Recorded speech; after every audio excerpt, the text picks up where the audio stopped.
Here are some of the most common use cases of Ansible. But we can do a lot more with Ansible, and it's not limited to just these examples. With Ansible, we can automate the deployment and configuration of infrastructure components such as server, storage, and network devices.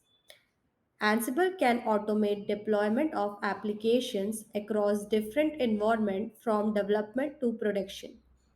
It manages the configuration of multiple servers, network devices, etc., including installation and updating software, configuring setting and updating application.